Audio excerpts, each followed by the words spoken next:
Highness has brought you a signed photograph of herself. Oh, Your Royal Highness, it is the treasure of my possessions. I sent a letter to His Royal Highness the Prince of Wales, thanking him for the pheasants and woodcock he sent. Oh, you are a credit to Mr. Trees, Mr. Merrick. Mr. Trees, you are a credit to medicine, to England, and to Christendom. I am so very pleased to have made your acquaintance.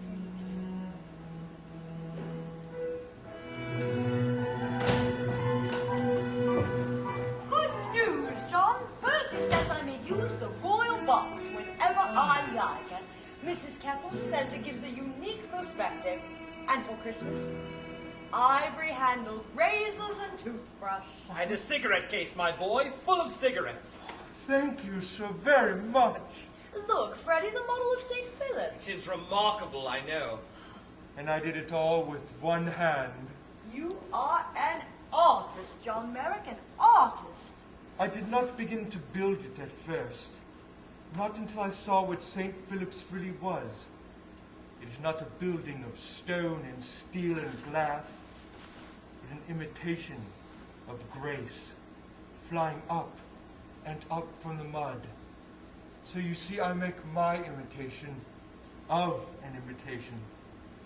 But even in that, I find heaven, Mrs. Kendall. That thought's got a good line, John.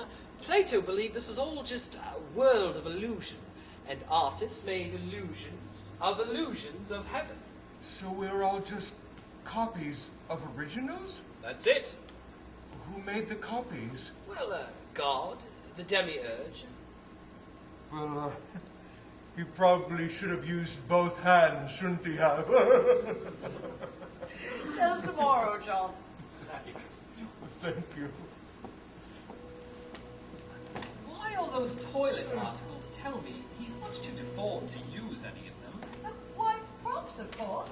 To make himself, as I make me. You think of yourself as... Well, he is gentle, almost feminine, cheerful, honest within limits, a real artist in his own way. He is almost like me. He is religious and devout. He knows that salvation must radiate to us, or all is lost. Oh, which it certainly is not. He seems practical, like me. He's seen enough of daily evil to be thankful for the small goods which come his way. He knows what side his bread is buttered on, and counts his blessings for it, like me. I can speak with him of anything, for I know that he is discreet, like me. How odd.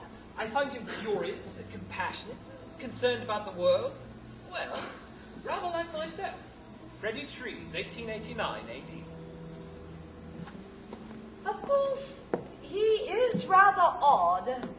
Oh, and hurt, and desperate not to show the struggling. And so am I. He knows I use him to raise money for the hospital, I am certain. He understands I'd be derelict if I didn't.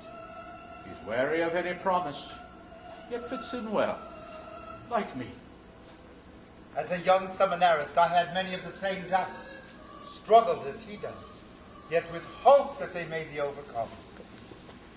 When my husband, His Royal Highness Edward, Prince of Wales, asked Dr. Treves to be his personal surgeon, he said, "Dear Freddie, if you can put up with the elephant bloke, you can surely put up with me."